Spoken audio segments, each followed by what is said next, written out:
Enfim, agora, falando do presidente Jair Bolsonaro, né, ele está enfrentando no Tribunal Superior Eleitoral o risco de ser responsabilizado pelos atos de vandalismo do 8 de janeiro.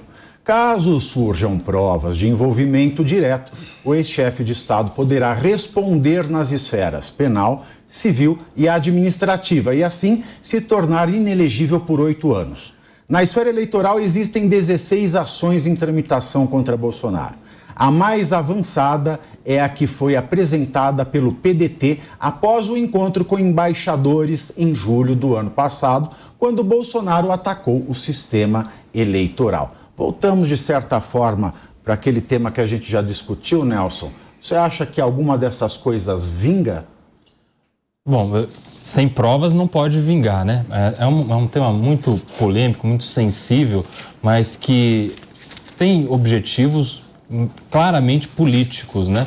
Às vezes não tem nem fundamento jurídico suficiente para ter uma possibilidade de êxito uma ação judicial dessa, mas o simples fato de se protocolar, de se ajuizar uma representação com tamanha responsabilidade sendo imputada ao presidente Bolsonaro, já pode movimentar uma página de jornal que já causa um grande estrago político, um desgaste da imagem do presidente Bolsonaro. A gente vê que a situação dele política hoje não é muito boa, principalmente depois dos atos do dia 8 de janeiro, que estão, claro, intimamente vinculadas à figura dele. Aliás, eram seus eleitores em grande maioria, imagino, né? Então a gente sabe que a situação do presidente Bolsonaro é, primeiro, de uma situação muito frágil do ponto de vista político, muito frágil também agora diante de diversas ações no judiciário, seja na justiça eleitoral, seja nas investigações criminais que estão se voltando contra ele em relação aos atos criminosos do dia 8, e ele precisa mesmo agora pensar numa estratégia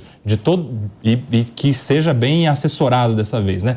Do ponto de vista político e do ponto de vista jurídico, para que ele tenha condições de se reerguer como um líder da direita que, por enquanto, está órfã neste momento. E a gente precisa se lembrar que em política não há vácuo de liderança. Exato. Esses meses todos de silêncio geraram um dispersamento dessa população. Foi cada um para um lado, um para o mais extremo, outro mais para o centro, e as pessoas precisam, esse grupo de eleitores Bolsonaro precisam de uma liderança. Ele ainda tem essa possibilidade na mão, mas se passar muito tempo, ele pode ter prejuízos políticos e jurídicos irreversíveis.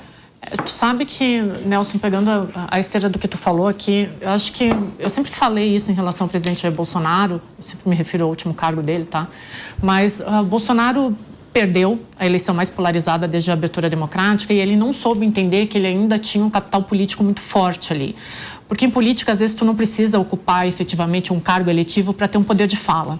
O Bolsonaro perdeu a eleição e ele tomou aquilo como uma perda total de liderança, né? E não usou o capital político dele para seguir liderando uma parcela e uma grande parcela da população brasileira que não concorda com o governo que está aí. Ok, deveria ter feito oposição democrática. Não fez, saiu, deixou essa parcela da população à mercê, e aí, como tu muito bem falou, Nelson, não existe esse vácuo de liderança política, né?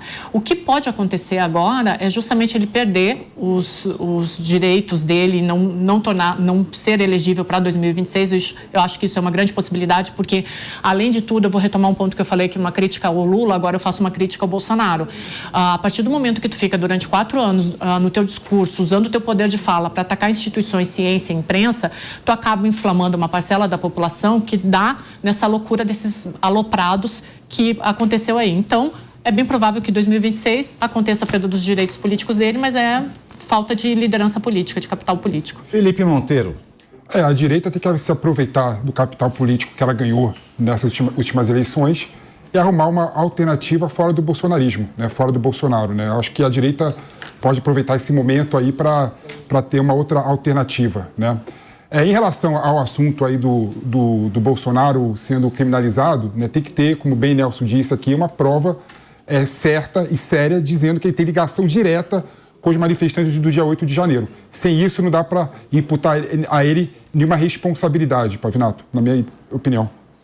Cabeça. Bom, todos os fatos que provocam um grande clamor popular, muitas vezes podem tornar nebulosa a nossa interpretação dos fatos. Então é importante que haja serenidade, E se houver uma vinculação direta, que ele responda como qualquer cidadão, mas é necessário que haja prova, que haja demonstração de uma vinculação direta. E é claro, como o Felipe colocou, talvez essa polarização não é boa para o Brasil. Quem sabe, novamente, o centro possa ter algum espaço. Viva o centro, né? Não estamos na campanha no aniversário de São Paulo, fortalecer o centro. Viva o centro novamente.